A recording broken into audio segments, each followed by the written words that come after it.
Painted application ધોરણ 6 થી 12ના વિદ્યાર્થીઓ માટે અપડેટ થઈ ચૂકી છે. આ એપ્લિકેશનમાં શું છે? બધા જ વિષયના વિડીયોઝ છે. ગુજરાતની બેસ્ટ ફેકલ્ટી દ્વારા લાઈવ લેક્ચર્સ છે. આઈએમપી પ્રશ્ન છે, ટેસ્ટ સિરીઝ છે અને ગુજરાતના તમામ વિદ્યાર્થીઓ સાથે તમે તમારી કમ્પેરિઝન કરી શકો છો. ગેમિફિકેશન છે અને બીજું ઘણું બધું. તો તમે એપ્લિકેશન ડાઉનલોડ ન કરી હોય તો ડિસ્ક્રિપ્શનમાં લિંક આપી છે. હમણાં જ પ્લે સ્ટોર ઉપર જાઓ અને એપ્લિકેશન ડાઉનલોડ કરો. ઘરે બેઠીને સરસ મજાનું ગુજરાતની જોરદાર ફેકલ્ટી સાથે ભણો, સારા માર્ક્સે પાસ થાઓ. બધાનું વચ્ચે કોઈ બોલશે તો એ બહાર જશે. હવે ધોરણ 11 કોમર્સ, વિષય અર્થશાસ્ત્ર, ચેપ્ટર નંબર 5 આવક અને ખર્ચના ખ્યાલો. એમાં આપણે છેલ્લે અલગ અલગ પ્રકારના ખર્ચાઓની અને અલગ અલગ પ્રકારના આવકોની ચર્ચા કરી. મહત્વના 3 પ્રકારના ખર્ચા કયા કયા 3 ખર્ચા મહત્વના? તો કે વૈકલ્પિક ખર્ચ, વાસ્તવિક ખર્ચ અને નાણાકીય ખર્ચ. સમયના આધારે 2 પ્રકારના ખર્ચાની વાત કરી, ટૂંકા ગાળાના ખર્ચા અને લાંબા ગાળા. વચમાં એ ન થવું જોઈએ. છેલ્લી વાર કહીશું, આજુબાજુ વાળા કોઈ દાંતી નહીં કાઢે. હું બોલું છું સાંભળો, કોઈએ બોલવાનું નથી. અને બહુ આવડતું હોય તો અહીંયા આવતા રહી. 2 પ્રકારના ખર્ચાઓની તારે આ ઊભું થવાનું, તને મોંઘું પડશે પણ મોંઘું પડશે. શાંતિથી બેઠ. શું વાગ્યું છે તો ઉભો રહેજે, હમણાં આપણે જોશું શું વાગ્યું છે. લેક્ચર પૂરો થાય ને પગની વાત કરે તો હાથેથી ઉભો રહેશે. તે હમણાં કીધું પગમાં વાગ્યું, હવે તો એમ દેખાડે અહીંયા દેખાડે. જોશું હમણાં, ઉભો રહે. સમયના આધારે 2 પ્રકારના ખર્ચાની આપણે વાત કરી, ટૂંકા ગાળાના ખર્ચા અને લાંબા ગાળાના ખર્ચા. ટૂંકા ગાળાના ખર્ચાના પાછા પેટા 2 ભાગ, સ્થિર ખર્ચા અને અસ્થિર ખર્ચા. લાંબા ગાળે ખર્ચનો એક જ ભાગ એટલે કે અસ્થિર ખર્ચા. સ્થિર ખર્ચા કોને કહેવાય? તો કે જે ખર્ચ ઉત્પાદન વધવા ઘટવા કે શૂન્ય થવાની સાથે એમાં કાંઈ ફેરફાર થતો નથી, એટલે એક સરખો ખર્ચ રહે, એને સ્થિર ખર્ચો કહેવાય. અસ્થિર ખર્ચ કોને કહેવાય? તો કે ઉત્પાદન વધવાની સાથે ખર્ચ વધી જાય, ઉત્પાદન ઘટવાની સાથે ખર્ચ ઘટી જાય, ઉત્પાદન શૂન્ય થતા ખર્ચ શૂન્ય થઈ જાય, એને અસ્થિર ખર્ચા કહીએ છીએ. પછી આપણે કુલ ખર્ચની વાત કરી હતી. કુલ ખર્ચ એટલે શું? તો કે કુલ સ્થિર ખર્ચ વત્તા કુલ અસ્થિર ખર્ચ બંનેનો સરવાળો એટલે કુલ ખર્ચ. પછી આપણે સરેરાશ સ્થિર ખર્ચની વાત કરી હતી. સરેરાશ સ્થિર ખર્ચ એટલે શું? તો કે સરેરાશ સ્થિર ખર્ચ એટલે કુલ સ્થિર ખર્ચ ભાગ્યા ઉત્પાદનના એકમો. એવી રીતે સરેરાશ અસ્થિર ખર્ચની વાત કરી હતી. સરેરાશ અસ્થિર ખર્ચ એટલે શું? તો કે કુલ અસ્થિર ખર્ચ ભાગ્યા ઉત્પાદનના એકમો. સરેરાશ ખર્ચ એટલે શું? તો કે કુલ સ્થિર ખર્ચ વત્તા કુલ અસ્થિર ખર્ચ એટલે કે કુલ ખર્ચ ભાગ્યા ઉત્પાદનના એકમો. છેલ્લે આપણે સીમાંત ખર્ચની વાત કરી હતી. સીમાંત ખર્ચ કોને કહેવાય? તો કે ઉત્પાદનના કુલ ઉત્પાદનના એકમોમાં એક એકમનો વધારો કે ઘટાડો થવાથી કુલ ખર્ચમાં જે ફેરફાર થાય એને આપણે સીમાંત ખર્ચ કહેતા હતા. પછી આપણે આવકની ચર્ચા કરી હતી. ટોટલ 3 પ્રકારની આવકની ચર્ચા છેલ્લે આપણે કરી હતી. કુલ આવક. કુલ આવક એટલે શું? તો કે કુલ વેચાણના એકમો ગુણ્યા એકમ દીઠ વેચાણ કિંમત, જેથી આપણને કુલ આવક મળે.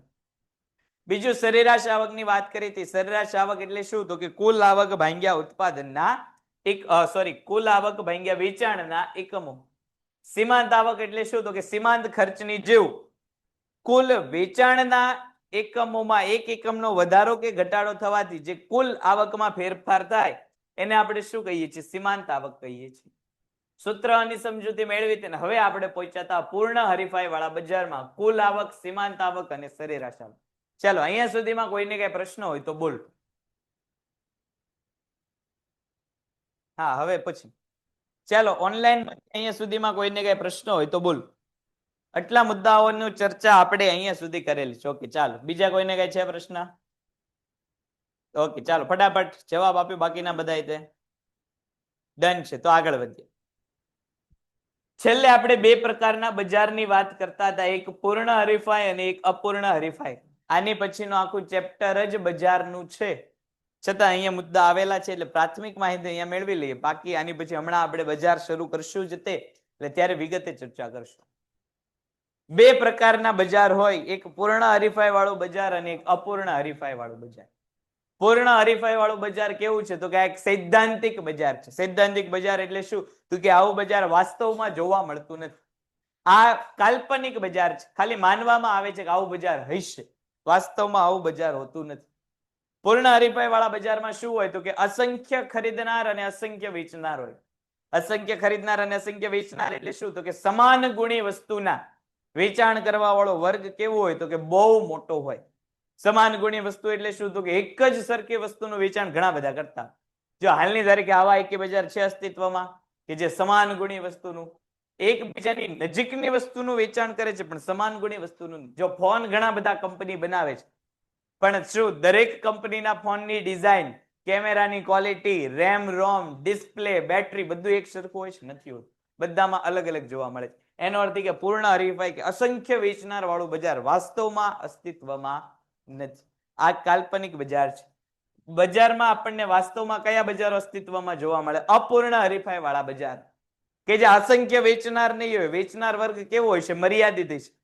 અને સામે ખરીદનાર વર્ગ એટલે કે ગ્રાહક વર્ગ કેવો હોય? તો કે અસંખ્ય. એમાં કયા કયા બજાર આવે? તો કે સૌથી પહેલું ઈજાર. ઈજારો કોને કહેવાય? તો કે એક વ્યક્તિનું જે ધંધામાં અસ્તિત્વ હોય એને ઈજારો કહેવાય. દાખલા તરીકે ભારતીય રેલ, રેલવે સેક્ટરમાં ભારત સરકારનો શું છે? તો કે ઈજારો છે. કોઈ પણ પ્રાઇવેટ કંપની પોતાની રેલવે ચલાવી શકે? કે ભાઈ મને મન થયું કે ભાઈ મારે બોતળાવની આજુબાજુમાં રેલ ચલાવવી છે તો હું ચલાવી શકું? ન ચલાવી શકું. રેલનો ઈજારો કોની પાસે? સરકાર. એકમાત્ર સરકાર જ તે જે છે રેલવે ચલાવે. રેલવેનું બીજું કોઈ જે છે કંપની કે બીજી કોઈ પ્રવૃત્તિ રેલવેની થતી નથી, એટલે ઈજારો છે. બીજું જે છે ઈજારા યુક્ત હરીફાઈ અને અલ્પ હસ્તક ઈજારો. આ બંને આમ જોવો તો સરખા જેવા છે પણ થોડો એમાં ફેરફાર છે. શું ફેરફાર છે એ આગળ જોઈશું પછીના ચેપ્ટરમાં. પણ અત્યારે સમજવા પૂરતા બંને સાથે સમજી લી કે ઈજારા યુક્ત હરીફાઈ અથવા તો અલ્પ હસ્તક ઈજારો એટલે શું? તો કે ઈજારામાં એક જ વેચનાર હોય. અલ્પ હસ્તક ઈજારામાં અથવા તો ઈજારા હરીફાઈમાં જે છે એ એક કરતા વધારે વેચનાર હોય. દાખલા તરીકે બસ સેવા. હવે જો બસની સેવા ગુજરાત એસટી આપે છે, બસની સેવા લક્ષ્મી ટ્રાન્સપોર્ટ આપે છે, બસની સેવા જે છે એ ગુજરાત ટ્રાન્સપોર્ટ આપે છે, બસની સેવા તન્ના ટ્રાન્સપોર્ટ આપે છે, બસની સેવા અલંકાર ટ્રાન્સપોર્ટ આપે. જો આ બધા વેચનારો છે તો આવા બજારને આપણે કેવું કહેવાય? ઈજારા યુક્ત હરીફાઈ અથવા તો અલ્પ હસ્તક ઈજારો. ઘણા બધા છે પણ બહુ બધા નથી. પાછા બસની સુવિધા તમે ભાવનગરમાં ગણો તો ગણ્યા ગાંઠે 18 થી 20 લોકો એટલે કે 18 થી 20 કંપનીઓ એવી છે કે જે બસની સુવિધા આપે છે એસટી સહિત. એમાં વેચનાર વર્ગ કેવો છે? ઓછો છે. એક થી વધારે પણ કેવું? ઓછો. સામે ગ્રાહક વર્ગ કેવો છે? તો કે વધારે છે. તો એ અલ્પ હસ્તક ઈજારો અથવા તો ઈજારા યુક્ત હરીફાઈ. દ્વિહસ્તક ઈજારો પછી કીધેલું છે. દ્વિહસ્તક ઈજારો એટલે શું? તો કે ઈજારામાં એક વ્યક્તિ પાસે સંપૂર્ણ ધંધાકીય વ્યવહારની જે છે સત્તા હોય. દ્વિહસ્તકમાં નામ ઉપરથી ખબર પડે કે બે વ્યક્તિઓ હશે. આ બધા બજારો આપણે જે છે વિગતે ભણવાના છે પણ આ તો નામ આવ્યા એટલે અહીંયા સમજી લીધું. આ બધા બજારમાં આપણે કુલ આવક, સીમાંત આવક અને સરેરાશ આવક ભણવાની છે. પૂર્ણ હરીફાઈ વાળું બજાર એવું બજાર છે કે બજારમાં પ્રવર્તમાન કિંમત સ્વીકારીને વસ્તુનું વેચાણ કરે છે. તમને 1 માર્કમાં પ્રશ્ન પૂછાશે કે કયા બજારમાં જે છે એ વેપારીઓ કિંમત સ્વીકારનાર હોય છે? કયા બજારમાં વેપારીઓ કિંમત સ્વીકારનાર હોય છે? કયા બજારમાં? પૂર્ણ હરીફાઈ વાળા બજારમાં. 1 માર્કનો MCQ મોસ્ટ IMP. જો 5 માર્કના પ્રશ્ન તમને આમ લગભગ હવે બધાનું ક્લિયર થઈ ગયું છે કે 1 થી લઈને 5 ચેપ્ટર પહેલી પરીક્ષામાં હશે. એમાંથી 5 માર્કના પ્રશ્ન જો સ્કૂલ પરીક્ષા લેતી હોય ત્યારે બધા પ્રશ્નો મોટે ભાગે કહું છું, દર વખતે નથી કહેતો, મોટે ભાગે સ્વાધ્યાયમાંથી જ પૂછાય. અને 5 માર્ક માટે 3 જ ચેપ્ટર એવા છે કે જે 5 માર્કના પ્રશ્ન પહેલી પરીક્ષામાં પૂછે છે. ત્રીજું, ચોથું અને પાંચમું. આ 3 ચેપ્ટરમાંથી જ તે 5 માર્કના પ્રશ્ન પૂછાય છે. એટલે 5 માર્ક માટે પહેલું ને બીજું ચેપ્ટર આપણે કરવાનું થતું નથી. આ આદર્શ પેપર સ્ટાઇલ કહું છું. સ્કૂલ પ્રમાણે અલગ અલગ હોય છે કારણ કે 11માં પેપર કાઢવાની સંપૂર્ણ સત્તા કોની પાસે છે? સ્કૂલની પાસે છે. પણ જો મને કોઈ એમ કીધું કે ભાઈ તમારે પેપર કાઢવાના છે તો હું ત્રીજું, ચોથું અને પાંચમું એમાંથી જ તે કાઢું. મોટા ભાગની સંસ્થાઓમાં આવી જ પેપર સ્ટાઇલ ચાલે છે. વિભાગ A, B અને વિભાગ સી એ 1 થી લઈને 5 ચેપ્ટરમાં આવે છે. જો આ પેપર સ્ટાઇલ કેવી હોય એ કહું છું. વિભાગ એ, બી અને સી મોટે ભાગે ક્યાંમાંથી પૂછે તો 1 થી લઈને 5 ચેપ્ટર. વિભાગ ડી છે એમાં લગભગ ચોથું ચેપ્ટર નથી પૂછતા, પહેલું, બીજું, ત્રીજું ને પાંચમું. અને વિભાગ ઈ માં એટલે કે છેલ્લામાં 3, 4 અને 5 આવી રીતે પૂછે. હવે સ્કૂલ પેપર કાઢતી હોય અને શિક્ષકોને આરામ જોતો હોય એટલે પેપર શેમાંથી નીકળે? સ્વાધ્યાયમાંથી નીકળે. એટલે મોટે ભાગે તમારે સ્વાધ્યાયના જેટલા પ્રશ્ન છે બધા જ તમારા માટે કેવા છે? આઈએમપી. આખે આખા સ્વાધ્યાય કરી નાખવાના એટલે તમારા આઈએમપી પ્રશ્નોનું કામ પૂરું થઈ ગયું. બાકી અહીંયા સાથે સાથે જે છે આપણે અહીંયા ટીક માર્ક તો કરતા જ જઈએ છીએ આઈએમપી ની. અસાઇનમેન્ટ આપે તો અસાઇનમેન્ટ કરવાના, તો એમની બહારનું કઈ પૂછશે જ નહીં. જો અસાઇનમેન્ટ આપેલું હોય તો અતિ ઉત્તમ. મોટે ભાગે જો આપ્યું હોય તો અતિ ઉત્તમ, નો આપ્યું હોય તો સ્વાધ્યાય આપણી પાસે છે જ. એટલે હવે આપણો આઈએમપી નો પ્રશ્ન ઉભો થાય નહીં. સ્વાધ્યાયના પ્રશ્ન કરી લઈએ એટલે આપણું આઈએમપી નું કામ પૂરું. તો સ્વાધ્યાય કરીશ એટલે આખો પાઠ આવી જાય એમ. પ્રશ્ન એમાંથી જ આવ્યો. ચાલો તો વિભાગ ઈ માટે એટલે કે 5 માર્કના પ્રશ્નો માટે 3 ચેપ્ટર આઈએમપી, ત્રીજું, ચોથું અને પાંચમું. એમાંથી 5 માર્કનો પ્રશ્ન હોય અને હોય. એ થી લઈને સી વિભાગમાં 5 ચેપ્ટર રહેશે એટલે 1 માર્કનો પ્રશ્ન, 1 માર્કનો એમસીક્યુ એટલે કે વિભાગ એ, 1 માર્કનો પ્રશ્ન એટલે કે વિભાગ બી અને 2 માર્કનો પ્રશ્ન એટલે વિભાગ સી. 3 માર્કનો પ્રશ્ન એટલે કે વિભાગ ડી માં 1, 2, 3 અને 5 ચેપ્ટર મોટે ભાગે પૂછાય. ચોથું ચેપ્ટર પૂછાતા નથી.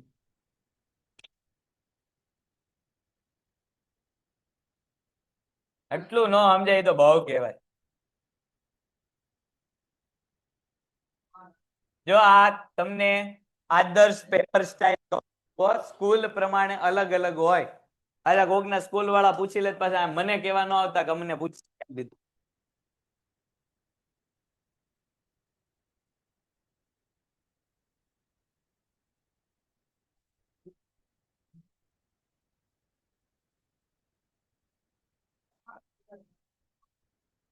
લખવું હોય તો લખો.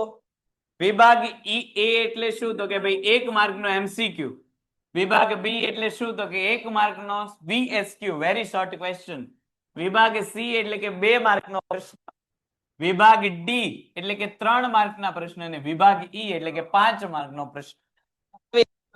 પેપર હોય છે.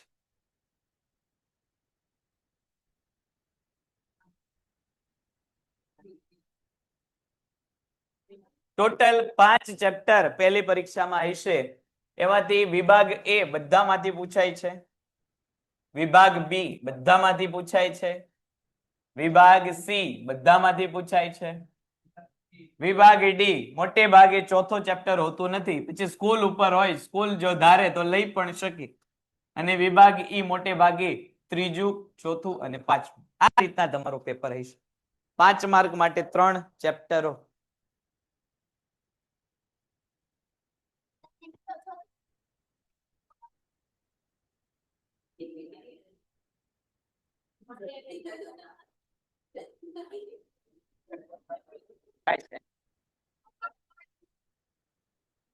હે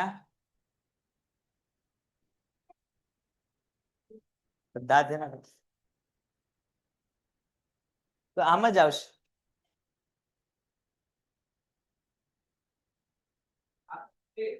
પહેલા ચેપ્ટર માંથી વિભાગ એ માં પ્રશ્ન હશે, વિભાગ બી માં પ્રશ્ન હશે, વિભાગ સી માં, વિભાગ ડી માં પ્રશ્ન હશે. વિભાગ ઈ માં પહેલા ચેપ્ટર માંથી પ્રશ્ન પૂછાતો નથી.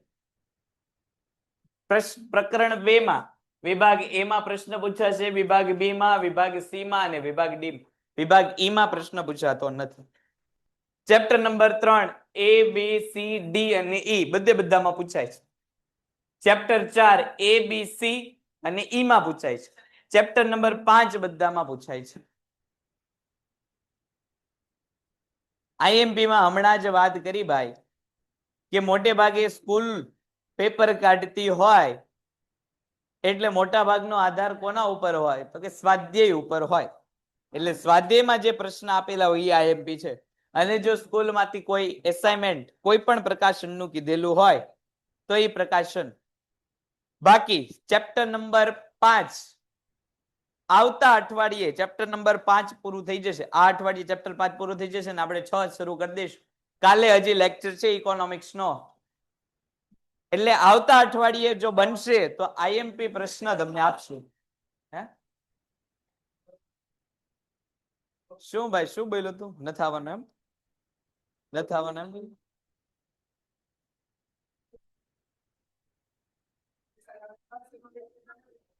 અહીંયા 1 માર્કનો એમસીક્યુ પૂછે. વિભાગ એ માં શું પૂછે? તો કે વિભાગ 1 એટલે 1 માર્કનો એમસીક્યુ.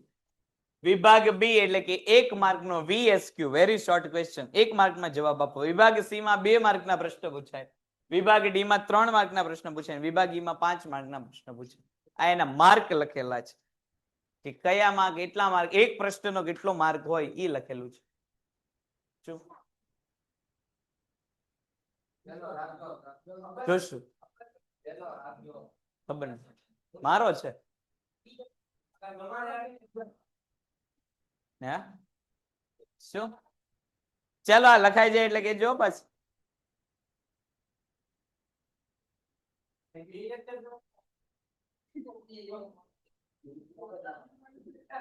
જોશું, કાલ કઈક નક્કી કરશું. આવશે ખરી? ચાલો ડન છે, ડન છે, ઓકે ડન. ચાલો બહુ ધીરાઓ પણ.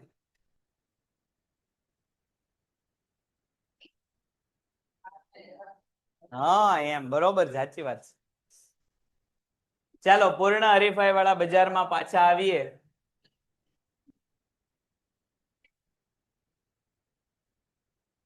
પૂર્ણ હરીફાઈ વાળા બજારમાં પાછા આવીએ. પૂર્ણ હરીફાઈ વાળું બજારમાં વેપારી કેવો હોય છે? તો કે કિંમત સ્વીકારનાર હોય છે. કિંમત સ્વીકારનાર એટલે શું? તો કે આ બજારમાં વેપારી ધારે એવા ભાવ લઈ શકે નહીં. હવે દાખલા તરીકે હું કોઈ કપડાની દુકાન ચલાવનાર વેપારી છું ને હું કોઈ કપડા બનાવું છું. હવે મારી જેવી જ તે સમાન ગુણી વસ્તુઓ અહીંયા વેચાતી છે. સમાન ગુણી વસ્તુ એટલે શું? તો કે હું જેવા કપડા વેચું છું એવા ને એવા કપડા મારી સિવાય બીજા લોકો વેચતા હશે. દાખલા તરીકે ભાઈ મારી જેવા જેવા બીજી 100 દુકાનો કપડા વેચે છે, હું 101 એ જ કપડા વેચું છું. હવે દાખલા તરીકે એક શર્ટ 100 દુકાનો જે છે 100 દુકાન એક શર્ટ 500 રૂપિયામાં વેચે છે. એ જ શર્ટ હું 800 રૂપિયામાં વેચવાનો પ્રયત્ન કરું તો શું મારું વેચાણ થશે ખરા? નહીં થાય. શું કામ? તો કે પૂર્ણ હરીફાઈ છે એટલા માટે. મારી જેવી બધી જ વસ્તુઓ બીજી વસ્તુઓ લોકો કેટલામાં વેચે છે? તો કે 500 માં વેચે છે. એટલે મારે ફરજિયાત મને પછી શર્ટ જે છે 550 માં મળતો હોય તોય મારી શર્ટ કેટલામાં વેચવો પડે? 500 માં જ વેચવો પડે. એટલે અહીંયા જે છે વેપારી કિંમત સ્વીકારનાર હોય છે, પોતે ધારે એવા ભાવ લઈ શકતો નથી. કાં તો નક્કી કરેલા ભાવે વેચાણ કરવું પડે અથવા તો ધંધો બંધ કરી દેવો પડે. અહીંયા જે છે વેપારી પોતાની ઈચ્છા મુજબ ભાવમાં ફેરફાર કરી શકતો નથી. સમાન ગુણી અને એકરૂપી વસ્તુઓ અસંખ્ય વેચનાર અને ખરીદનારાઓ હોય છે. જો અહીંયા પૂર્ણ હરીફાઈનો 1 માર્ક માટે એટલે કે વિભાગ માટે તમને અહીંયા અર્થ આપી દીધો કે પૂર્ણ હરીફાઈ કેવું બજાર છે? તો કે પૂર્ણ હરીફાઈ એટલે એવું બજાર કે જ્યાં સમાન ગુણી અને એકરૂપી વસ્તુના વેચનાર અને ખરીદનાર કેવા હોય? અસંખ્ય હોય, ગણી ન શકાય એટલા બધા. વેચનાર અને ખરીદનાર બજારની સ્થિતિથી કેવો હોય? સંપૂર્ણ જ્ઞાન હોય.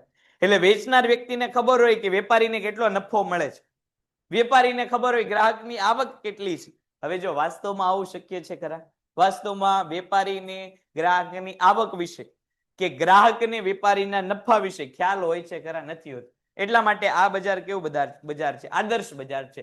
વાસ્તવમાં અસ્તિત્વમાં નથી એવું બજાર છે. કિંમત માંગ અને પુરવઠા દ્વારા નક્કી થાય છે. પેઢી નક્કી થયેલી કિંમતે વેચાણ કરે છે. જો પેઢીએ ફરજિયાત વેચાણ કરવું હોય કોના આધારે કરવું પડે?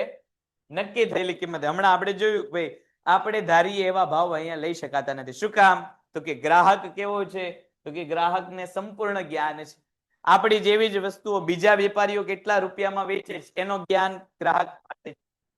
આપણને વસ્તુ કેટલામાં બને છે એટલે કે વેપારીને વસ્તુ કેટલામાં બનીને તૈયાર થાય છે એનો પણ જ્ઞાન કોની પાસે છે? તો કે ગ્રાહક પાસે છે. વસ્તુ ઉપર નફાની ટકાવારી કેટલી છે એનું પણ જ્ઞાન કોની પાસે છે? ગ્રાહકો પાસે. ગ્રાહકો બધું જ જાણે છે. તમારી વસ્તુઓ કેટલામાં ઉત્પાદન થાય છે, કેટલો નફો છે, કેટલું વેચાણ કરો છો, તમારી જેવી વસ્તુ અન્ય લોકો કેટલા ભાવમાં વેચે છે, આ બધા અંગેનું જ્ઞાન કોને છે? ગ્રાહકો પાસે છે. એટલે ગ્રાહકો પાસે વધુ કિંમત અહીંયા આપણે લઈ શકતા નથી, કારણ કે વ્યક્તિઓ કેવા છે? જ્ઞાની છે. કોઈ પેઢી કિંમત ઉપર અસર કરી શકતી નથી, તેથી કિંમત નિશ્ચિત અને સ્થિર જોવા મળે છે. જો પેઢીઓ જે છે, કોઈ મોટી પેઢી હોય એ માર્કેટને ઇન્ફ્લુઅન્સ કરીએ કે દાખલા તરીકે જીઓ. જો જીઓના આવવાથી આખું ટેલિકોમ સેક્ટરની કિંમતોમાં ફેરફાર થઈ ગયો. હવે જે 1 GB ડેટા 1 મહિના માટે જીઓના આવ્યા પહેલા 1 GB ડેટા કેટલા દિવસ માટે મળતું? 1 મહિના માટે, 30 દિવસ માટે મળતું. અને ત્યારે ભાવ કેટલો હતો? તો કે 400 થી 500 રૂપિયા. 1 GB નો 400 થી 500 રૂપિયા. એ પણ કેટલા મહિના માટે આવવાથી એક પેઢી આવવાથી એક દિવસનું આપણને 1 GB ડેટા મળવા માંડ્યું. જે મહિનાના 500 રૂપિયા 1 GB માટે લેતા હતા, અત્યારે 1 GB દિવસના આપવા માંડ્યા. ની પણ કેટલા 20 થી 30 રૂપિયાના દરે આપવા માંડ્યા. તો આ શું થયું? ઇન્ફ્લુઅન્સ થયું.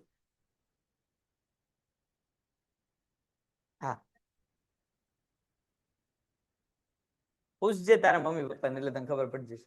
જો નેટ વાપરતા હોય તો. હા, જો નેટ વાપરતા હોય તે લોકો આવું રિચાર્જ કરાવેલું જ હોય. જો વાપરતા હોય પૂછજે તમે કેટલાનું કરતા, તો પછી ન હોય એમ. તો જો એક પેઢીના આવવાથી કિંમતોમાં શું થઈ ગયો? તો કે ફેરફાર થઈ ગયો. પણ પૂર્ણ હરીફાઈમાં આવો ફેરફાર કોઈ કરી શકતું નથી. શું કામ? તો કે અહીંયા વેપારીઓ કેવા છે? કિંમત સ્વીકારનાર છે. પૂર્ણ હરીફાઈમાં પેઢી દ્વારા વેચવામાં આવતી વસ્તુની કિંમત અને પેઢીની સરેરાશ આવક તેમજ સીમાંત આવક કેવી હોય છે? સરખી હોય છે. ખાસ અંડરલાઈન કરજો. તમને વારંવાર MCQ પૂછાય છે કે કયા બજારમાં પેઢીની સરેરાશ અને સીમાંત આવક એક સરખી હોય છે? વારંવાર પ્રશ્ન પૂછાય કે કયા બજારમાં પેઢીની સરેરાશ અને સીમાંત આવક એક સરખી હોય? કયા બજારમાં એક સરખી હોય છે? પૂર્ણ હરીફાઈ વાળા બજારમાં પેઢીની સરેરાશ આવક. સરેરાશ આવક એટલે શું? સરેરાશ આવક એટલે શું? હે, સરેરાશ આવક એટલે શું?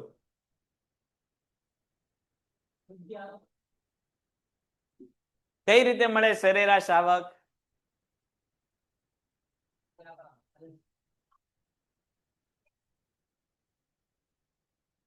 સરેરાશ આવક કઈ રીતે મળે?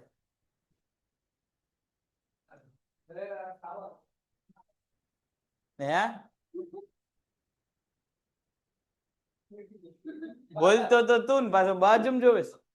ભાગાકાર કરીને બોલે છે. તો ઈ જ સાચું છે.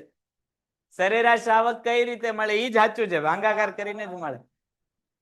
કઈ રીતે? તો કે પેઢીની કુલ આવક અને પેઢીના કુલ વેચાણના એકમો વડે ભાંગી નાખો એટલે કઈ આવક મળે? સરેરાશ આવક. બીજું આપણને કીધેલું છે સીમાંત આવક. સીમાંત આવક એટલે શું? તો કે શરૂઆતમાં જ વાત કરી કે કુલ વેચાણના એકમોમાં એક એકમનો વધારો કે એક એકમનો ઘટાડો કરવાથી કુલ આવકમાં જે વધારો કે ઘટાડો થાય એને આપણે શું કહીએ છીએ? સીમાંત આવક. અને આ સરેરાશ અને સીમાંત આવક અહીંયા એટલે કે પૂર્ણ હરીફાઈ વાળા બજારમાં કેવી હોય છે? બરોબર છે બેટા, બહુ સરસ. આમ સરખી હોય છે અને એ તમને MCQ માં પૂછાય છે. એનો અર્થ એ કે P બરાબર AR બરાબર MR. P for price, price is equal to AR for average revenue is equal to MR એટલે કે marginal revenue. પ્રાઇસ, એવરેજ અને માર્જિનલ ત્રણેય વસ્તુ અહીંયા કેવી હોય છે? સરખી હોય છે. એટલા માટે આ બજાર કયું બજાર ગણવામાં આવે છે? પાછળ લઈ જતો હાલતો હાલ, પાછળ લઈ જામ, હાલ આમ પાછળ લઈ જા.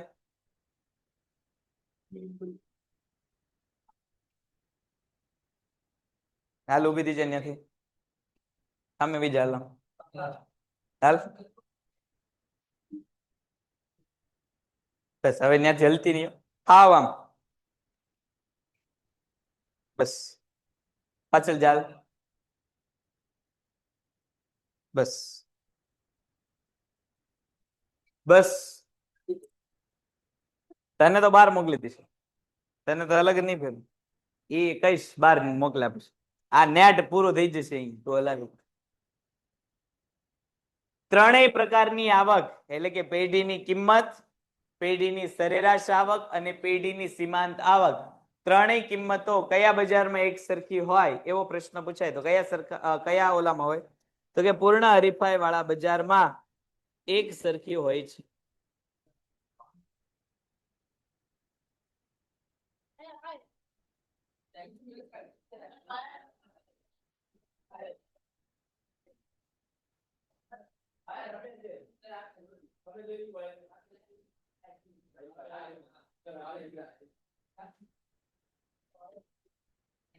જો અહીં એક ઉદાહરણ આપેલું છે કે જો વસ્તુની કિંમત ₹50 હોય અને પેઢીની સરેરાશ આવક ₹50 હોય અને સીમાંત આવક પણ 50 રહે છે, પરિણામે પેઢીની સરેરાશ અને સીમાંત આવકની રેખા કેવી હોય તો કે એક જ સરખી હોય. બીજો આઈએમપી પ્રશ્ન કે પેઢીમાં પૂર્ણ હરીફાઈમાં પેઢીની સરેરાશ આવક અને સીમાંત આવકની રેખા કેવી હોય છે? સમાન હોય છે. શું કામ તો કે બધી વસ્તુઓની કિંમતો કેવી હોય? એક સરખી હોય. જેટલી પેઢીની સરેરાશ આવક હોય એટલી જ પેઢીની સીમાંત આવક હોય અને એ જ પેઢીની વસ્તુની કિંમત હોય. લાંબા સમય સુધી પેઢી કેવી કરતી હોય? એક જ વસ્તુની કિંમતે વસ્તુનું વેચાણ કરતી હોય એટલે સરેરાશ આવક, સીમાંત આવક અને કુલ ઉત્પાદનના એકમોની કિંમતો કેવી રહે? એક સરખી રહે છે. જો અહીંયા ઉદાહરણથી આપણને સમજાવવાનો પ્રયત્ન કરેલો છે. ટોટલ 2 ધરીઓ આપેલી છે, એક OY ધરી અને એક OX ધરી. OX ધરી ઉપર શું આપેલું છે તો કે ઉત્પાદનના એકમો અને અહીંયા આપણને OY ધરી આપેલી છે. અહીંયા રેખા આપેલી છે આપણને ડી રેખા. આ ડીડી રેખા કઈ છે તો કે AR, MR અને P એટલે કે average return average revenue, marginal revenue અને પ્રાઇસ ત્રણેયની રેખા કઈ છે તો કે અહીંયા ભલે એક દેખાય છે પણ આ એક રેખા કેટલાનું કામ કરે છે તો કે 3 રેખાનું કામ કરે છે. કઈ તો કે P, MR અને AR, પ્રાઇસ, માર્જિનલ રેવન્યુ અને એવરેજ રેવન્યુ. જો જેમ જેમ તમે ઉત્પાદનના એકમોમાં, વેચાણના એકમોમાં વધારો કરો છો એટલે કે અહીંયા 1 એકમ હોય, અહીંયા 2 એકમ, 3 એકમ, 4 એકમ, 5 એકમ, એમ તમારી આ રેખા કેવી થતી જાય છે તો કે વધતી પણ એક સમાન જોવા મળે છે. આ તમને રેખા આપેલી છે, કઈ આપેલી છે? TR રેખા. TR એટલે કે ટોટલ રેવન્યુ, કુલ આવક રેખા. જેમ જેમ તમે વેચાણ કરશો તેમ તેમ સ્વાભાવિક છે તમારું કુલ આવક કેવું થશે તો કે વધતું જશે. વધી જ નથી હાલતો તો હા 12 વાલ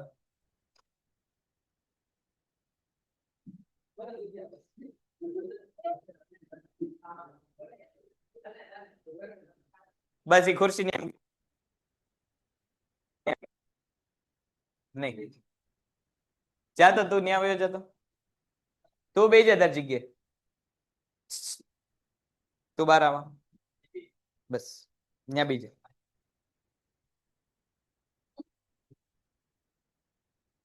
બસ ત્યાંથી હલવાનું કઈ વાંધો. એટલે કે અહીંયા 3 રેખા છે, એક જ રેખા છે પણ કેટલાનું કામ કરે છે? 3 રેખાનું કામ કરે છે. શું કામ તો કે ત્રણેય આવકો અહીંયા કેવી જોવા મળે છે? એક સરખી. આકૃતિ અને બાબતો અહીંયા આપણને જોવા મળે છે. પહેલી શું બાબત તો કે પૂર્ણ હરીફાઈ વાળા બજારમાં પેઢીની સીમાંત આવક અને સરેરાશ આવક કેવી રહે છે? સ્થિર અને એક સરખી હોવાથી ડીડી રેખા દર્શાવવામાં આવેલ છે.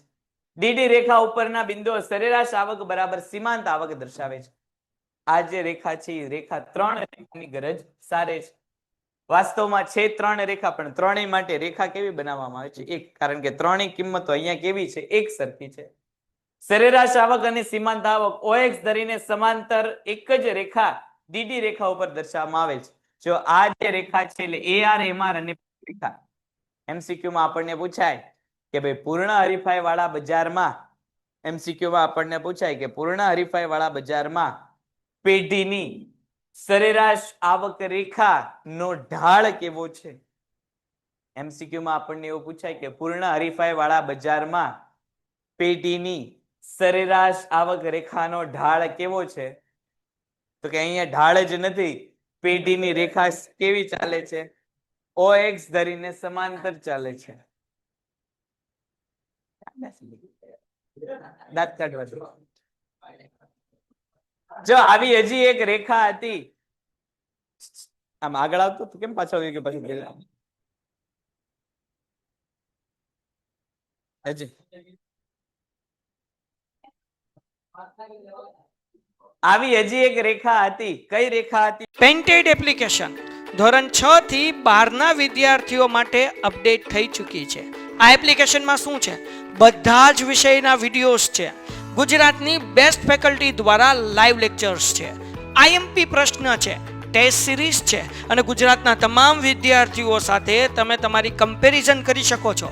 ગેમિફિકેશન છે અને બીજું ઘણું બધું. તો તમે એપ્લિકેશન ડાઉનલોડ ન કરી હોય તો ડિસ્ક્રિપ્શનમાં લિંક આપી છે. હમણાં જ પ્લે સ્ટોર ઉપર જાઓ અને એપ્લિકેશન ડાઉનલોડ કરો. ઘરે બેઠીને સરસ મજાનું ગુજરાતની જોરદાર ફેકલ્ટી સાથે ભણો, સારા માર્ક્સે પાસ થાઓ. જે OX ધરીને સમાંતર ચાલતી હતી, હે? આવી હજી એક રેખા હતી. ચાલો ઓનલાઈન માંથી, એ તો ભાઈ પત્તા ફેરવવાથી તો સૌને આવડે.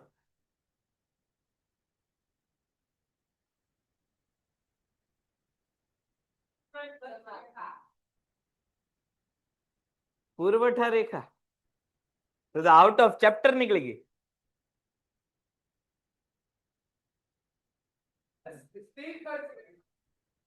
હા, જોયા પછી બહુ સરસ. હા, એ મેં જોયું તે સમજ્યું. આવી જ રેખા કઈ હતી? તો કે સ્થિર ખર્ચની રેખા. સ્થિર ખર્ચની રેખા પણ OX ધરીને કેવી ચાલતી હતી? સમાંતર ચાલતી હતી. શું કામ? બરોબર છે માહી. શું કામ?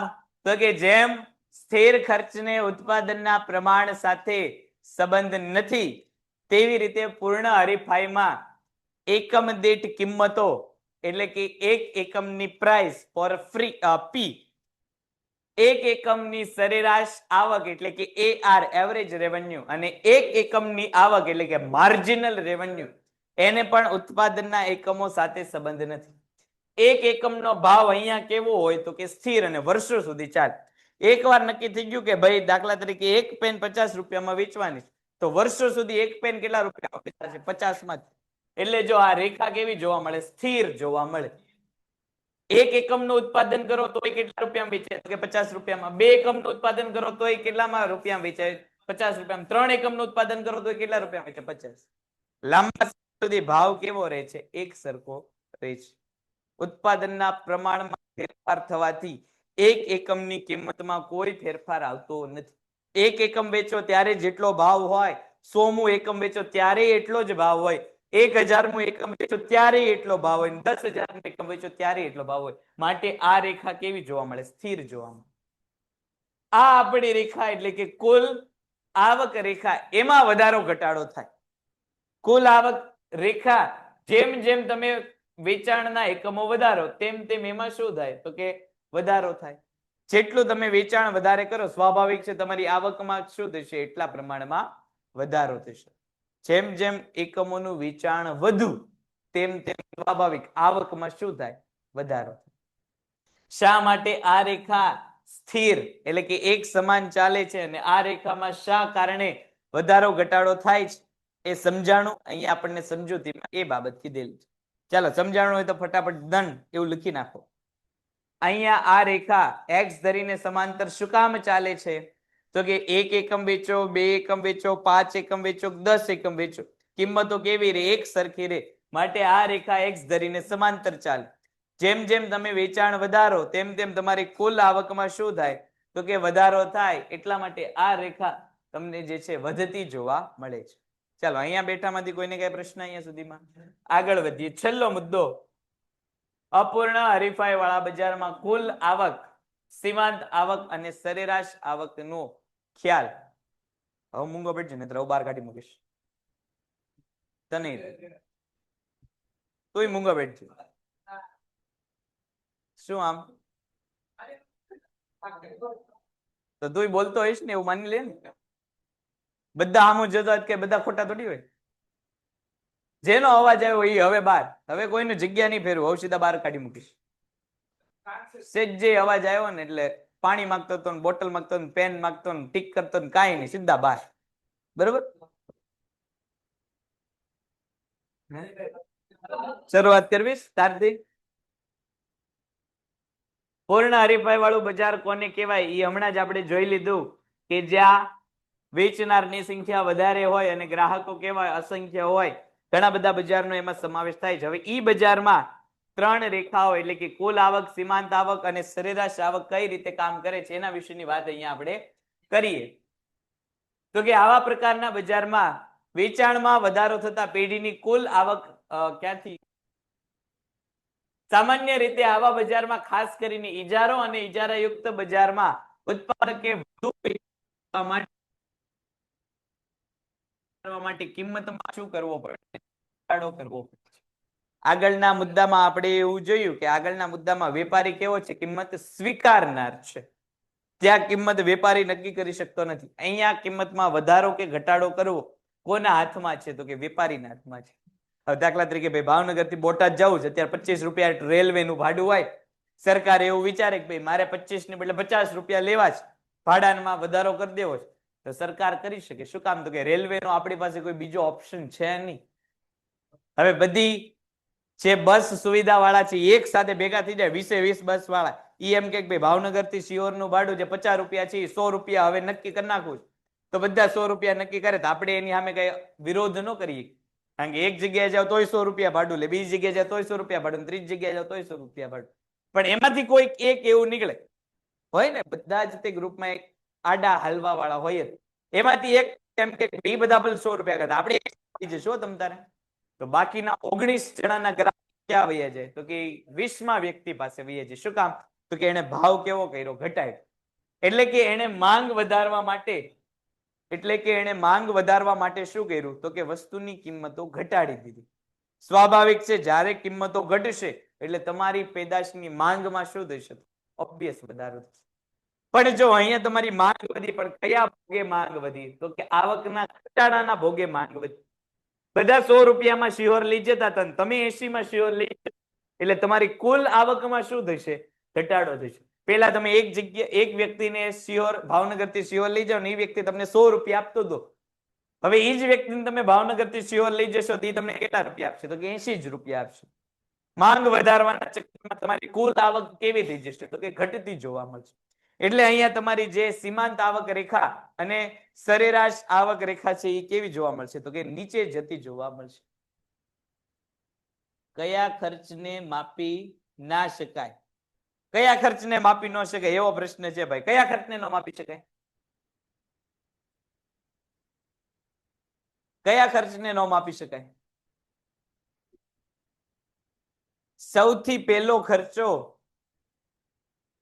એટલે કે વાસ્તવિક ખર્ચ, એને માપી શકાતો નથી.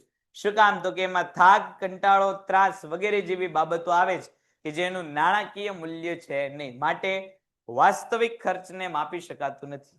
MCQ માં પૂછાય છે આવડો આ પ્રશ્ન.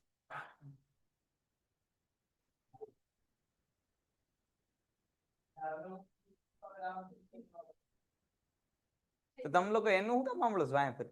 હું અહીંયા બોલું છું, અહીંયા ધ્યાન નથી આપતા. ની થોડુંક કઈક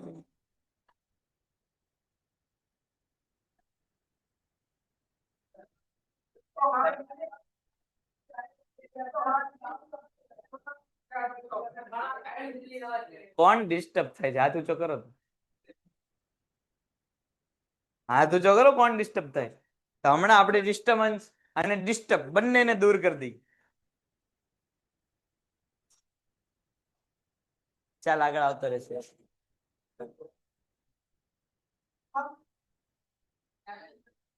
આજુબાજુના એક પણ મોઢા નો ખુલવા જોઈએ. આગળ આવતો રહે. આગળ આવતો રહે. તો ને એક જ વાર કહીશ, હવે પાછળ નો જવી જોઈએ ખુરશી. હાલ અહીંયા બેક પાય આવતો રહે. તું આવતું એટલે તને હમાડતું.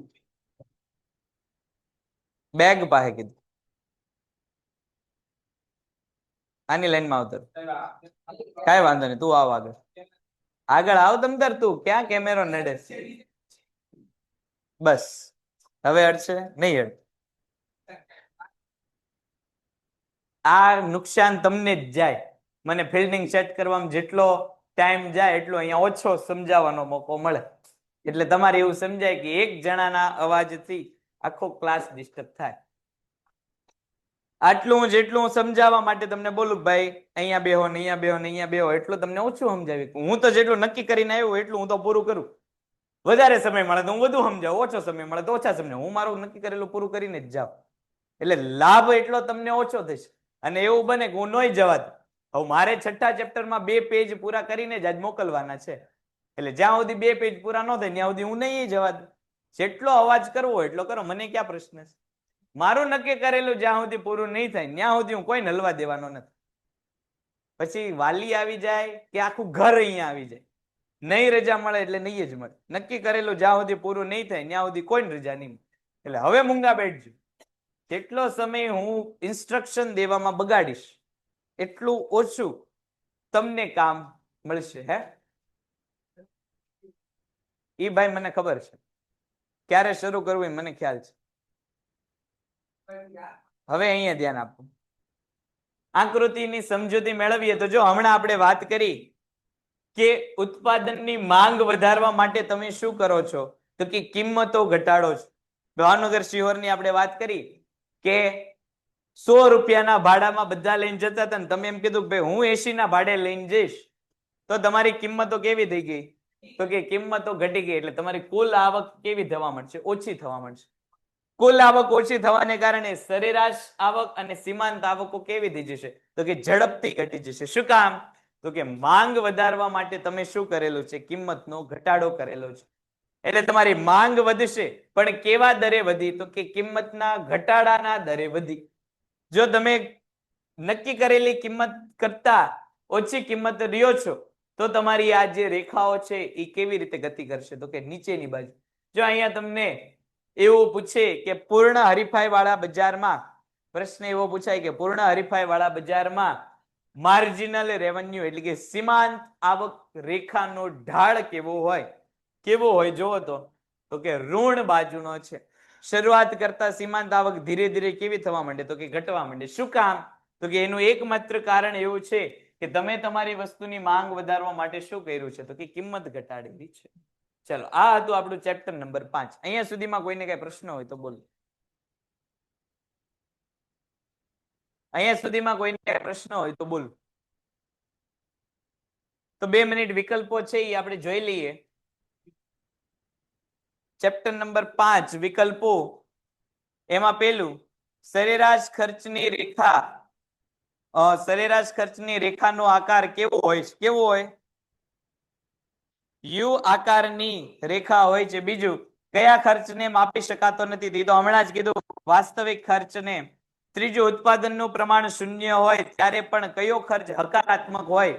હકારાત્મક એટલે શું, તો કે જે ખર્ચ 0 ઉત્પાદનની થતો હોય એને આપણે શું કહીએ છીએ, તો કે સ્થિર.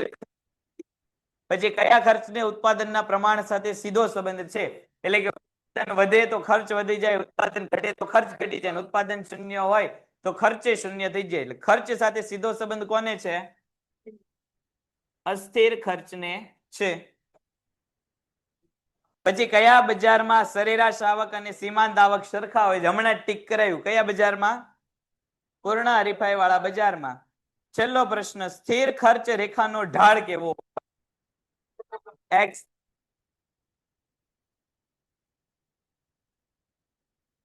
ચાલો ચેપ્ટર નંબર 6 બજાર, એના વિશેની આપણે વાત કરીએ. જો બજાર કોને કહેવાય, બજાર કોને કહેવાય, તો સામાન્ય શબ્દોમાં આપણે બજારમાં એવું કહી શકીએ કે બજાર એટલે શું, તો કે ખરીદનાર અને વેચનારને ભેગું કરતું સ્થળ એટલે બજાર. જે જગ્યાએ વ્યક્તિઓ ભેગા થાય એને આપણે શું કહીએ છીએ, બજાર કહીએ છીએ. કયા વ્યક્તિઓ ભેગા થશે, તો કે એક ખરીદનાર રહેશે ને એક વેચનાર રહેશે. જો આગળ અહીંયા લક્ષણો બજારના આપેલા છે કે બજારનું લક્ષણ ઘણા બધા અહીંયા આપણને કીધેલા છે. આમ બજાર એટલે શું, તો કે જ્યાં મનુષ્ય વર્ગ ભેગો થાય, માણસ વર્ગ ભેગો થાય એને બજાર કહેવાય. પણ શેના માટે ભેગો થતો હોય છે, તો કે વસ્તુ કે સેવાના ખરીદ વેચાણ માટે. નહીંતર ભેગા તો ઘરના કુટુંબના લોકો થતા હોય, ઘરને આપણે બજાર કહી દઈએ, નથી કહેતા. શું કામ, તો કે ત્યાં વસ્તુ કે સેવાનું ખરીદ વેચાણ થતું નથી. બજાર એટલે વ્યક્તિઓનો સમૂહ તો કે નહીં. કેવો સમૂહ?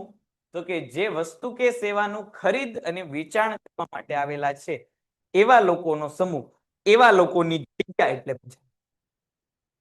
હાલના સમયમાં આગળ હમણાં પાઠમાં જોશું ત્યારે વાત કરશું. હાલના સમયમાં આ બજારનું સ્વરૂપ કેવું થઈ ગયું છે? તો કે અલગ થઈ ગયું છે. હવે વેપારી અને ગ્રાહકને વેપાર કરવા માટે, વેપારી અને ગ્રાહકને વેપાર કરવા માટે પ્રત્યક્ષ સંપર્કમાં આવવાની જરૂર નથી. પ્રત્યક્ષ સંપર્કમાં એટલે શું? તો કે તમારે વસ્તુ ખરીદવી હોય તો હવે દુકાને જવાની જરૂર નથી, કે વેપારીને વસ્તુ વેચવી હોય તો તમારી સુધી પહોંચવાની જરૂર નથી. હવે આ બધું જ કામ કોણ કરી આપે છે? તો કે મીડિયેટર અથવા તો મધ્યસ્થીઓ કરી આપે છે. કેવા મીડિયેટર કે મધ્યસ્થી? જેને આપણે ઓનલાઈન શોપિંગ એવું કહીએ છીએ, કે જ્યાં વેપારી પોતે ગ્રાહક સુધી આવતો નથી, ગ્રાહક પોતે વેપારી સુધી જતો નથી, છતાં પણ એને આપણે શું કહીએ છીએ? માર્કેટ કહીએ છીએ. જે અત્યાર સુધી એવું હતું કે બજાર એટલે માત્ર ને માત્ર શું? તો કે બજાર એટલે ખરીદ અને વેચાણ કરનાર વર્ગને એકઠું કરતું સ્થળ. એ સ્થળ હવે ભૌતિક સ્વરૂપનું રહ્યું નથી. એ હવે ઓનલાઈન પ્લેટફોર્મ પણ એ સ્થળમાં આવી છે. આમ જો તો આપણે અહીંયા બજાર છે કે ત્યાં ખરીદ વેચાણ દુકાનવાળા તે બજારમાં હોય ત્યાં જઈને ગ્રાહકોએ શું કરવું પડે? ખરીદ. પણ ઓનલાઈન પ્લેટફોર્મમાં એવી જરૂર નથી. આ પ્લેટફોર્મમાં અસંખ્ય ખરીદનાર અને અસંખ્ય વેચનાર એક જગ્યાએ, ભૌતિક જગ્યાએ ભેગા થયા સિવાય, જો શબ્દ વાપરું છું ખાસ સાંભળજો, ભૌતિક જગ્યાએ એટલે રૂબરૂ જવાની જરૂર નથી. તો પાર્થભાઈ બોલાવતો. બજાર એટલે શું? તો કે જ્યાં વ્યક્તિઓ ભેગા થઈને આર્થિક પ્રવૃત્તિ કરે છે એને આપણે શું કહીએ છીએ? બજાર કહીએ છીએ. પ્રસ્તાવનાથી આગળ વધીએ. આ સ્વિચો શરૂ છે, ઓલું બધું હરખું લાગે તો આ કેમ ક્યારનું રનિંગ લો. આગળ આવતી રે નામ બીજા. હા તો વાંધો 5 મિનિટ નહીં જાવ દે. આજ તો આ લોકો બહુ અવાજ કર્યો છે એટલે આજ લગભગ હવે વાર લાગશે, કોઈને જવા દેવા નથી.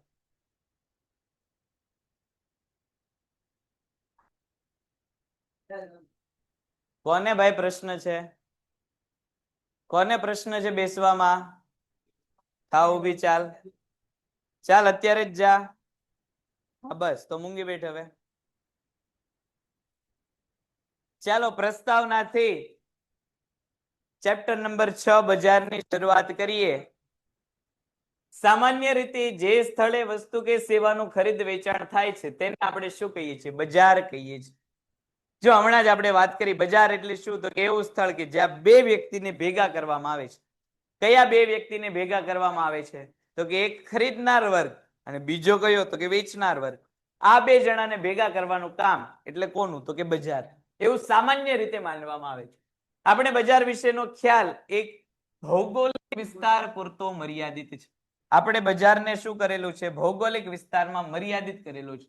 બજાર શબ્દ આવે એટલે આપણા મગજમાં કોઈ વિસ્તાર આવે કે જ્યાં અસંખ્ય દુકાનો હશે, ઘણી ભીડ હશે, વેચનાર વર્ગ કઈક વસ્તુ વેચતો હશે, ખરીદનાર વર્ગ કઈક વસ્તુ ખરીદતો હશે, એવું આપણને વિચાર આવે બજાર એવો શબ્દ પડતા. પણ હાલની તારીખે આવો કોઈ બજાર શબ્દ ભૌગોલિક વિસ્તારનો જે છે એ ભોગ બનેલો નથી. બજારમાં અસંખ્ય પ્રકારની વસ્તુઓ, બિન ભૌગોલિક વસ્તુઓ આવી ગઈ છે, એટલે કે ઓનલાઈન માર્કેટ. પણ અર્થશાસ્ત્રીય બજારનો ખ્યાલ વિસ્તૃત છે. બજારનો અર્થ અહીંયા આપેલો છે. અર્થશાસ્ત્રમાં વસ્તુ કે સેવાના ખરીદ વેચાણના હેતુથી ખરીદનાર અને વેચનારને એકબીજાના પ્રત્યક્ષ કે પરોક્ષ સંપર્કમાં આવે તેવી વ્યવસ્થા એટલે શું? તો કે બજાર. આવતું બજાર એટલે શું? તો કે બજાર એટલે માત્ર એવી વ્યવસ્થા કે જે લોકોને ભેગા કરવાનું કામ કરે છે. પણ વાસ્તવમાં હવે આ વ્યવસ્થા કેવી થઈ ગઈ છે? તો કે દૂર થઈ ગઈ છે. હવે બજાર કેવું રહ્યું છે? આ અર્થ છે, આ એની વ્યાખ્યા છે. હવે બજાર કેવું થઈ ગયું છે? તો કે બજાર એ કોઈ ભૌગોલિક સ્થાન રહ્યું નથી. હવે બજાર એ કેવું છે? તો કે બજાર એ કોઈ ભૌગોલિક સ્થાન રહ્યું નથી. બજાર હવે શું થઈ ગઈ? એક વ્યવસ્થા થઈ ગઈ છે. શેની વ્યવસ્થા થઈ છે? તો કે ખરીદનાર અને વેચનારને ભેગું કરવાની વ્યવસ્થા.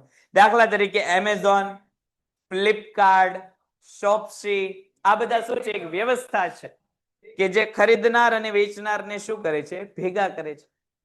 કોઈ પ્રત્યક્ષ જગ્યાએ જયા સિવાય, કોઈ જગ્યાએ પ્રત્યક્ષ ઉભા રહ્યા સિવાય તમે વસ્તુની ખરીદી કરી શકો છો. આ એનો અર્થ છે. હવે વ્યાખ્યા પ્રોફેસર સેમ્યુલન્સના શબ્દોમાં કહીએ તો બજાર એટલે એવી કાર્ય પ્રણાલી કે જ્યાં ખરીદનાર અને વેચનાર વસ્તુ અને સેવાની કિંમત અને જથ્થામાં નક્કી કરે છે અને તે હેતુથી એકબીજાના સંપર્કમાં આવે છે. વસ્તુ કે સેવા માટે. તો એના ઉપરથી હવે આપણને ખબર પડી કે ભાઈ વસ્તુની કિંમત કોના આધારે નક્કી થાય? તો કે વસ્તુની કિંમત બે બાબતના આધારે નક્કી થાય. એક વસ્તુની માંગ અને બીજું વસ્તુનો જથ્થો અથવા તો પુરવઠો. હવે જો જે વસ્તુનો પુરવઠો વધારે હોય, બજારમાં જે વસ્તુનો પુરવઠો વધારે હોય, સ્વાભાવિક રીતે એના ભાવ કેવા થઈ જાય? તો ઘટી જાય. જે વસ્તુનો પુરવઠો ઓછો હોય એ વસ્તુના ભાવ ઓટોમેટિક કેવા થઈ જાય? તો કે વધવા લાગે. હવે દાખલા તરીકે એક સામટું બજારમાં દાખલા તરીકે એવું માનીએ કે અનાજના ઉત્પાદનની વાત, ઉત્પાદન વધી જાય તો ઘઉંના ભાવ કેવા થઈ જાય? તો કે ઘટી જાય. એક સામટો ઘઉંની અછત થઈ જાય તો ઘઉંના ભાવમાં શું થઈ જાય? વધારે. શું કામ? તો કે પુરવઠો ઓછો છે એટલા. તો જો પુરવઠો ઓછો હોય છે, અહીંયા ધ્યાન, જો પુરવઠો ઓછો હોય છે તો વસ્તુની કિંમતો કેવી હશે? વધારે. જો પુરવઠો વધુ હશે તો વસ્તુની કિંમતો કેવી હશે? ઓછી હશે. આવી રીતે બજારમાં જે છે માંગ અને પુરવઠાના આધારે વસ્તુની કિંમત નક્કી થાય. બીજો મુદ્દો છે માંગ. જથ્થો અને પુરવઠો બંને અલગ અલગ છે. અહીંયા ખાલી અથવા કરીને લખેલું છે, બાકી આગળ આપણે જોયું જથ્થો અને પુરવઠો કેવું છે? તો કે અલગ અલગ. જથ્થામાં શું આવે? તો કે જે વેચાણક્ષમ એકમો ન હોય તે આવે. પુરવઠામાં શું આવે? તો કે પ્રવર્તમાન કિંમતે વેપારી વસ્તુનો જે વેચવાની ઈચ્છા તૈયારી ધરાવતો હોય એને પુરવઠો. ખાલી ઓબ્લિક કરીને લખેલું, સમજવા. બીજો મુદ્દો શું છે? તો કે બીજો મુદ્દો જે છે એ વસ્તુની માંગનો છે. હવે જો વસ્તુની માંગ બજારમાં હશે તો પુરવઠા વધુ હોય કે ઓછો હોય, વસ્તુની કિંમતો કેવી રહેશે? વધુ રહેશે. દાખલા તરીકે એપલના ફોન.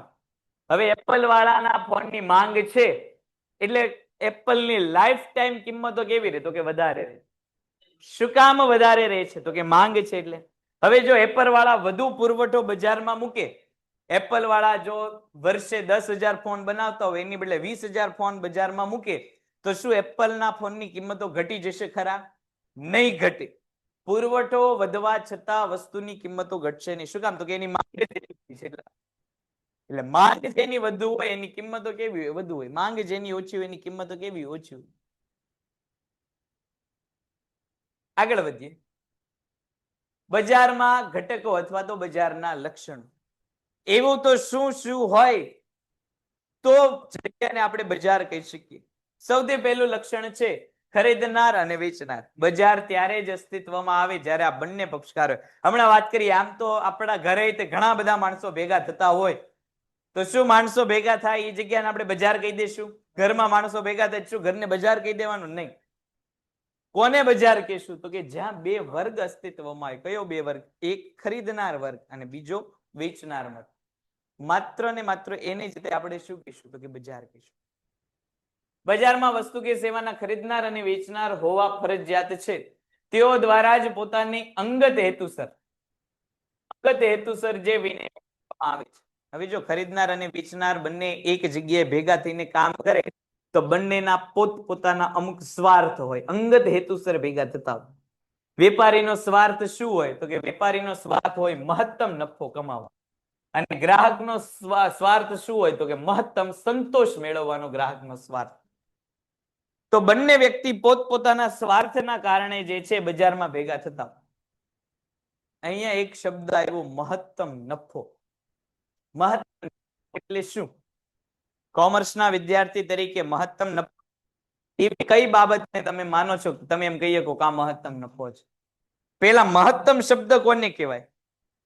વધુમાં વધુ. એટલે અહીંયા મહત્તમ નફાને આપણે બીજું એવું કહી શકીએ કે ભાઈ વેપારી શું કામ કરે છે, તો કે વધુમાં વધુ નફા માટે નથી કામ કરતો, વધુમાં વધુ નફા માટે. તો તમે મને કોમર્સના વિદ્યાર્થી તરીકે એમ કહી શકો કે આ મહત્તમ અથવા તો વધુમાં વધુ નફો એટલે શું? હાલો, કોને જવું છે? અવાજ આવ્યો બાજુમાંથી, જવું છે ત્યાં મોકલીને વાયા નીકળો તમે પછી. મહત્તમ એટલે કે વધુમાં વધુ નફો કેટલો? આપણને એવું પ્રશ્ન પૂછે કે તમે કોમર્સના વિદ્યાર્થી છો, ચાલો જણાવો મહત્તમ નફામાં તમે કઈ કઈ બાબતનો સમાવેશ કરશો? તો 100 રૂપિયા કમાવ તો મહત્તમ નફો મળ્યો, 200 રૂપિયા કમાવ તો મહત્તમ નફો મળ્યો, 500 રૂપિયા કમાવ તો મહત્તમ નફો મળ્યો, 5 લાખ કમાવ તો મહત્તમ નફો, 5 કરોડ કમાવ તો મહત્તમ નફો, 15 કરોડ કમાવ તો મહત્તમ નફો. શેને તમે મહત્તમ નફો માનો છો? એવું તો તમને કેટલા રૂપિયા મળે કે જેના કારણે તમે એમ કહી શકો ભાઈ હું મહત્તમ નફામાં છું? 5 કરોડ મળે એટલે એમ કહી દેવાનું મહત્તમ નફો. એમ વસ્તુની કિંમત કરતા વધુમાં વધુ નાણાં. હા, પણ કેટલા વધુ? ચાલો એવું માનીએ કે ભાઈ વસ્તુની કિંમત 100 રૂપિયા છે એટલે 200 માં વેચો તો મહત્તમ નફો, 500 માં વેચો તો મહત્તમ નફો, 800 માં વેચો તો મહત્તમ નફો, 200 માં વેચો તો મહત્તમ નફો. હે હે હા, તો કેટલા કરોડ? 1 કરોડ, 2 કરોડ, 5 કરોડ, 10 કરોડ?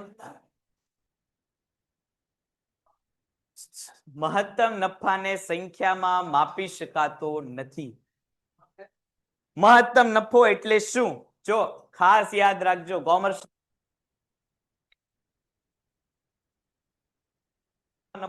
વધુમાં વધુ નફો એટલે શું?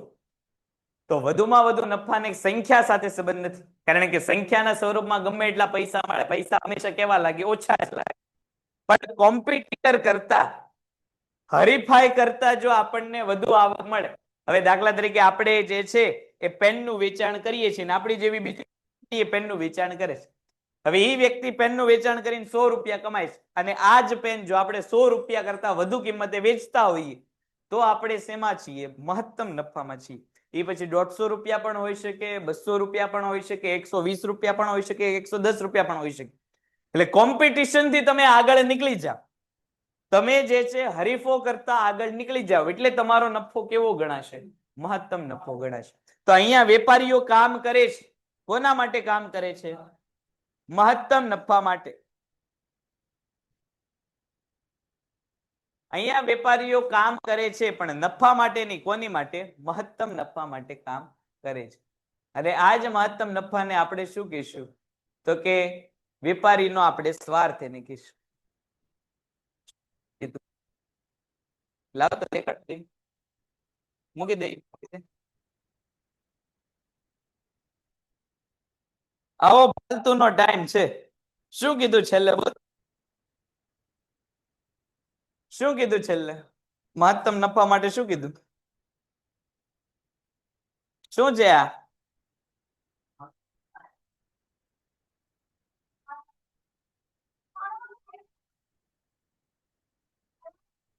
તો શું કામ તમે અહીંયા બેઠા બેઠા આવી પ્રવૃત્તિ કરો છો? હે?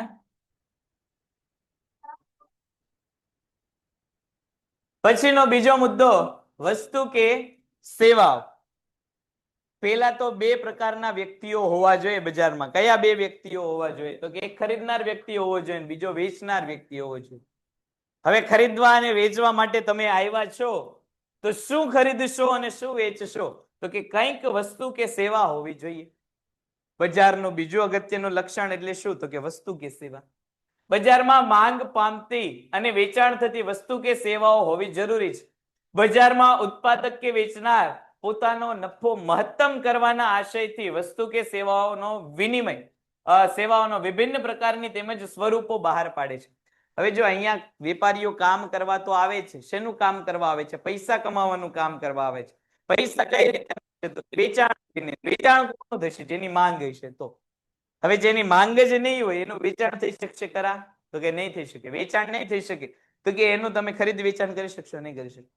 જો હમણાં તે ઓલું એક શાર્ક ટેક ઇન્ડિયાનો યુટ્યુબમાં એક એપિસોડ જોતો હતો, એમાં એક વ્યક્તિ એવી પ્રોડક્ટ કે ગ્લાસ હોય ગ્લાસની ઉપર માસ્ક પહેરાવીને પાણી પીવાનું એવી પ્રોડક્ટ લઈને આવ્યો. હવે એવી વસ્તુની માંગ જ નથી.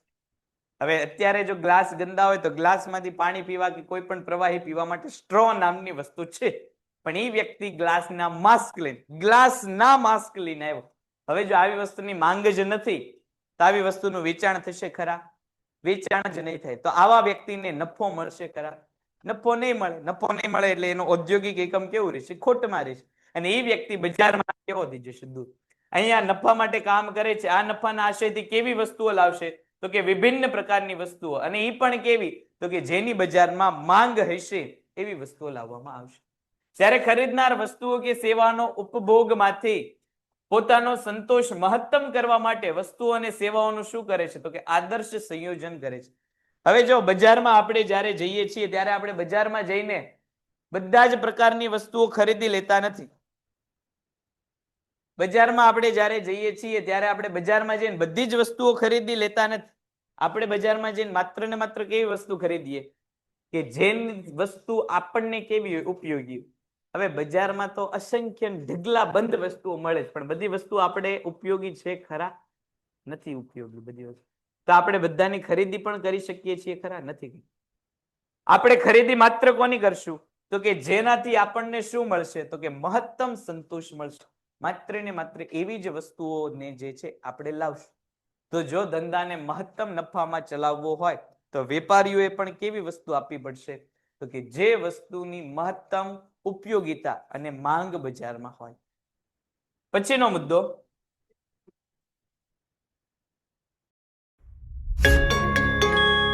Painted, Painless Learning.